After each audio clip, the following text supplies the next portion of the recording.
العودة من بعد الغياب. عودة حميدة يا دوري الأبطال، عودة حميدة يا دوري الأبطال يعني.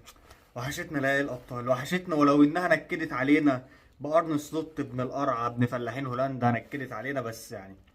الحمد لله يا رب، اتفرجنا على كرة دسمة النهاردة، ويوم كان دسم كروي، مع إن أقسم بالله متضايق إن أنا اتفرجت على ماتش ليفربول أول الساعة 8 إلا ربع، وكان ماتش يعني عايزين نكسر الشاشة. وعندك بعدها ماتش لبرشلونة ونيوكاسل، الواحد يتفرج على الماتش وبتاع اللي هو لحد الدقيقة 80، اللي هو إيه القرف اللي انا بتفرج عليه ده، ايه الخرا ده وبتاع يعني.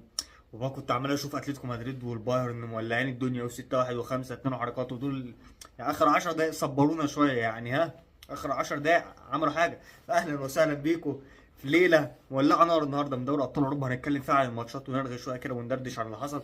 فيلا بينا نبدا.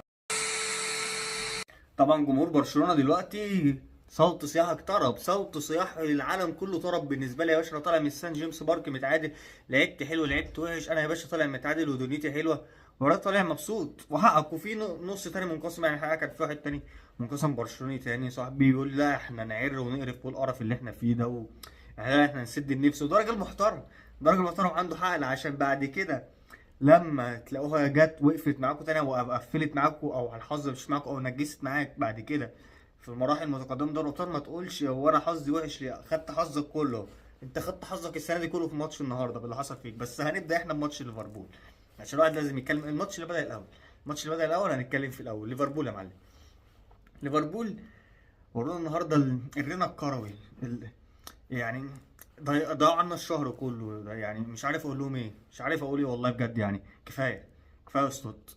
لسه بقى طالع قبل الماتش اقول ليفربول تدي المره، ما تقدرش مرتين، احنا ما نخسرش مرتين، كسبونا في دور المجموعات هناخد حقنا منهم، مش عارف ايه وهنعمل وبتاع. كنت متوقع الماتش يخلص 1-1 لولا كوناتيل اللي حاطط لي الكوره بايده.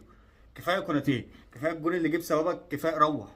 امشي يا اسطى امشي، ربنا يرحم ابوك يا اسطى، على راسي والله العظيم وبنحبك. روح مدريد يا اسطى، روح مدريد، انت خنقتنا يا عم، مش عايز مشروع مدريد، روح. روح ويتحمل فيك زي اللي بيحصل في ارنولد انت كمان. كل غلطه ليه اهو محطوط عليه، وكل غلطه بيتحاسب عليها. احنا كنا بنعدي له الدنيا زي ما بنعدي لك انت كمان، فعايز يا اسطى تروح ريال مدريد، روح يا اسطى، روح يا اسطى، وربنا خنقتني يا اسطى خلاص بفقدان الشغف بتاعك، وعايز مشروع مدريد، عايز مشروع مدريد، روح يا اسطى روح بس. اللعيبه زفت، المدرب زفت. مش هقول لك بقى المره النهارده ان اللعيبه لا كانت كويسه ولا اللعيبه مالهاش لوم، لا اللعيبه زفت، المدرب زفت، الخطط زفت، الافكار زفت، التكتيك زفت. كلا سراي برافو، الراجل على ملعبه خد اللي هو عايزه. معاهم مهاجم زي اوسيمان، انا مش عارف اوسيمان ده لحد دلوقتي الناس دي ما بتخانقش عليه ازاي. الناس دي ما بتخانقش عليه ازاي، ده انا شفت له كده الكوره الراجل ارتقى ارتقاء بعد الجول اللي جابوه جنب فان دايك. يعني فان دايك هو الراجل ارتقى ارتقاء، فان دايك بيبص له كده لفوق، والراجل راح حط الكوره ايه عدت يا دوبك من جنب الكوره. فالناس دي مش عارف ازاي ما بتخانقش عليها. ارسنال دول ما راحوش دفعوا فيه ليه 80 مليون، ده لو ادوهم لجنة سراي كده هتلاقوهم مبسوطين بيها قوي بدل جيوكيريس. ليه تشيلسي ما بتتخانقش عليه؟ ليه ليفربول ما راحتش تتخانق عليه بدل ايزاك اللي احنا جايبينه ده؟ ليه مدريد ما تروحش تجيب لعيب مهاجم زي ده؟ تخيل بقى ده في برشلونه، تخيل ده في برشلونه بجد، اوسيمان ده في برشلونه ايه اللي هيحصل؟ فلا الواد مرعب، الواد مرعب. وجالاتا سراي كلها فريق جامد قوي قوي السنه دي. شفناها في ماتش يوفنتوس، شفناها في دور المجموعات بتعمل ايه. فريق تقيل تقيل تقيل، وتستاهل تستاهل تكسب الماتش ده. ومش عارفين والله في الاخر هيعمل ايه يعني، مع ان والله التشكيله كانت عجباني، التشكيله كانت عجباني والخطه عجباني، وكنت حاسس ان احنا لا والله يجي مننا ونقدر نعمل حاجه والدنيا تبقى حلوه. يعني بنلعب بفيرتس وسوبوسلاي يعني الدنيا حلوه، بس لا لا, لا لعيب ولا تشكيله، ربنا ياخدكم يعني. ارني سلوت سكه ودغري، سكه ودغري، عشان انت خنقتني يا اسطى. ندخل بقى على برشلونه. برشلونه يعني انا كنت متوقع ان الماتش يخلص تعادل بصراحه، توقعت الماتش يخلص تعادل 2-2، بس كنت متوقع ان الماتش يبقى في اثاره عن كده. كنت متوقع ان الماتش هشوف فيه شغل كده، انها مش تبقى نيوكاسل حط عليك حط عليك حط عليك حط عليك بالشكل ده. فيها فليك، فيها لعيبه برشلونه، والله عيب يعني اللي حصل ده يعني. لا لا اللي حصل ده كتير في برشلونه. يعني المفروض الراجل مريح بدري ومريح رافينيا. انا عارف قبل الماتش كل الناس عارفه ان ملعب استاد جيمس بارك لازم لعب جسدي، واكنك داخل الحرب، داخل ساعه معركه كده، مش داخل تلعب كوره، لا ماتش فعلا نفسيا جسديا ارهاق، لازم تكون بدنيا جاهز 100%. الراجل مريح بدري ورافينيا برضو، اللعيبه نازله مش قادره تقف على رجلها، لعيبه نيوكاسل واكله اللعيب، واكله لعيبه برشلونه حرفيا. العيال عامله ماتش، ومدرب بصراحه ايدي هو عامل ماتش عالي عالي، وكانوا يستاهلوا يطلعوا من المكسب. نيوكاسل كانت تستاهل تطلع من مكسب، برشلونه خطف التعادل غير مستحق بامانه، بامانه يعني. بس اديك خلصت كل رصيدك من التطبيل وكل رصيدك من الحظ يعني في الدوري الابطال السنه دي، عشان ما يبقاش ليك حظ تاني وتخرج من المرحله الجايه، ولا تخرج من الكامب نو عادي. بس لا يعني نيوكاسل فريق يحترم، فريق اجتهد، فريق حاول، وللاسف يعني الجول اللي جابوه كان المعلق عمال يقول الكرة اخيرا انصفت الاحسن وصاحب الديار، بس للاسف ما انصفتوش في الاخر، ما انصفتوش في الاخر بجد. برشلونة عرفت تاخد اللي هي عايزاه. التعادل ده مربح وحلو جدا بالنسبة لهم، والناس مبسوطة جدا بيه. يا باشا هتجيلي على الكامب نو هتعرف اتعامل معاك على الكامب نو انا. بس يحترموا برضه برشلونه، هي عرفت تطلع يعني بتعادل. انت عندك ليفربول على جالاتا سراي في ملعب جالاتا سراي طالعه خسرانه، ودول على ملعب نيوكاسل في وسط جمهور نيوكاسل في ملعب السان جيمس بارك، الناس طالعه متعادلين 1-1. فلا برافو، يستاهلوا، يستاهلوا يا عم المكسب والتعادل.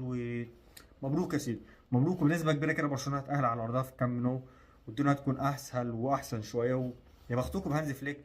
يعني تخيل انت هانز فليك كده باللعيبه اللي معاه دي عامل بيهم كده، بيلعب لك باروخو رايت باك، بيلعب باروخو، مش عارف ايريك جارسيا كان فين، بس اروخو كان بيلعب رايت باك وقشطه. وانت ارن الصوت على الناحيه التانيه راجل صارف ملايين الملايين، وفي ريال مدريد برضه بيصرفوا ملايين الملايين علشان في الاخر موسم صفر وموسم صفر.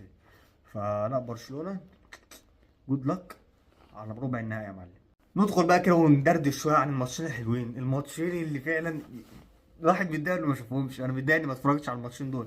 اتلتيكو مدريد يا معلم ضد توتنهام، واتلانتا ضد البايرن ميونخ. وبايرن ميونخ مسحت لك اتلانتا كده، بس كده انا كنت متوقع الماتش يعني بايرن ميونخ هتكسب وكل حاجه 3-0 3-1 يعني على ملعب اتلانتا وفي ايطاليا وبتاع يعني، والناس ايطاليان وبتاع نبقى محترمين شويه واتيكيت شويه ونسهل الدنيا على بعض. بايرن ميونخ قال لك ولا فكك مني، فكك من جو العبط ده، مفيش منه الكلام ده، خد ستة بالستة، يلا نطلع بره روح. عايز تجي لي اياب كمان وهتجي لي في الاليانز ارينا، تعالى تاخد ستة تاني عادي. تعالى، انا حاسس برشلونه مع بايرن ميونخ مع كومباني اقسم بالله في نسخه اللي هو 2020 مع هانز فليك، النسخه دي مرعبه مرعبه. اوليسي الواد ده بيطلع نار من بقه، الفرقه كلها بتطلع نار، الفرقه كلها بتطلع نار. ومسحوا لك اتلانتا، اتلانتا ما جاتش الماتش ده حرفيا. حتى الجول اللي جابوه ده تحس اللي هو بايرن ميونخ افرح، مش انت في وسط ارضك عشان ما تقولش بس عليا ان انا قليل الذوق، خد لك جون بالحب وافرح. انما لا، بايرن ميونخ كافراد كلاعيبه كجهاز فني كومباني عامل شغل عالي قوي قوي. لا لا، جامدين جامدين البايرن وممتعين، واحد مبسوط، واحد مبسوط ان هو بايرن ميونخ بصراحه لما بتبقى في تقلها بتدي متعه خاصه لدوري الابطال بامانه. تبقى كده ليها تقلها كده، وبتحس فعلا دوري الابطال تقيل. عارف لما تبقى البايرن وبرشلونه وريال مدريد الثلاثه الفرق دول بالذات لما بيبقوا في البيك بتاعهم في دوري الابطال، تبقى الماتشات حلوه والنتائج حلوه كده، وبتبقى مش عارف مين اللي هياخد البطوله. فلا البايرن خلاص ربع النهائي يا باشا، يرزقوا لك 4-5 يلعبوا بالدكه البطل في الاياب براحتهم يريحوا، يعني الدنيا حلوه. نيجي ندخل بقى على اتلتيكو مدريد وايه وتوتنهام. يا نهار ابيض يا سيميوني، يا نهار أبيض. معاك شويه لعيبه عتاوله، معاك سكواد عنتيل، عنتيل الارجنتين اللي بعتتك لينا يا اخي. معاك في حرفيا سكواد يخليك تاخد دوري ابطال اوروبا وتكتسح العالم كله كله.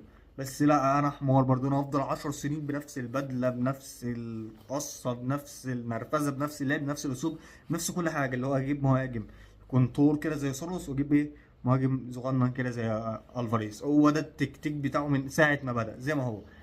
يا ابني ما انت تقدر تعمل حاجات دي، انت تقدر تدوس على فرق اوروبا كلها اقسم بالله، وتاخد اول دوري وتاخد دوري ابطال، تعمل كل حاجه. اللعيبه اللي معاك دي لو مع هانز فليك هيولع الدنيا، مع لويس انريكي هي هيهد الدنيا خالص. فايه دنيتك يعني الراجل بالخمسه على توتنهام. توتنهام عارفين من قبل الماتش ان هي فريق ميت ووضيع قوي السنه دي، مستواه مش احسن حاجه. بس يعني لا مش للدرجه دي. والراجل انا استغربت ان هو ما لعبش بفيكاريو، فيكاريو جاهز. انت ما لعبتش بفيكاريو ليه؟ الحارس اللي نزله في ربع ساعه غلطته غلطتين قمت مطلعه. طب بعد ايه؟ خلاص النتيجه كانت 3-0، الراجل طلع عن فيكاريو نزل خد الرابع وخد الخامس وكمان. طب ما انت هديت ده وهديت ده، ما خلاص اللي كان لابس جوين كان يلبسها وخلاص، يعني ايه لازمتها تهد ده وتهد ده؟ الراجل الحارس اللي طلع في الاول عمال يعيط وبتاع، بس غلط غلطتين بصراحه يعني، غلطات عبيطه بامانه.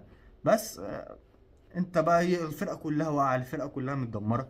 اتلتيكو مدريد نازل يا باشا بيقسم، الراجل ده لازم ياخد الكاس، لازم ياخد كاس اسبانيا بجد، ويروح لبعيد شويه. لازم يقابل ارسنال في نص نهائي ربع، في نص نهائي دوري الابطال. ولا لا ده هو مش في الناحيه بتاعتنا، اه ده هو في الناحيه بتاعت بتاعت برشلونه والكلام ده كله. ولا انا مفيش، هو تقريبا في ناحيه ارسنال باين، هو تقريبا في ناحيه ارسنال يعني المفروض، ولا في ناحيه برشلونه اي حرق. سيبك من الجوز يا عم. يعني كان يوم جامد، يوم مليان بامانه، والواحد يتشبع كده كوره وشبع كوره بامانه، كانت وحشه الكوره. فلا انا مبسوط بالفرق، مبسوط باللي شفته، مبسوط. وبكره بقى هنشوف الدنيا بقى ملعكه باريس وتشيلسي والسيتي والريال، اللي كله هيتفرج على الماتش ده اكيد. وفرق انجلترا لحد دلوقتي مفيش ولا فريق كسب. توتنهام خسرت، ليفربول خسرت، وعندك بكره تشيلسي والسيتي. مش عارفين بقى مين اللي هينصر فرق انجلترا. ولو ان حاسس ان السيتي بس هي اللي هتنصر فرق انجلترا. تشيلسي هتتضير ومدريد هتتضير عادي يعني. فهنشوف الدنيا هتمشي على ايه. ولو عجبتك الحلقه ما تنساش اللايك والاشتراك في القناه. والسلام عليكم.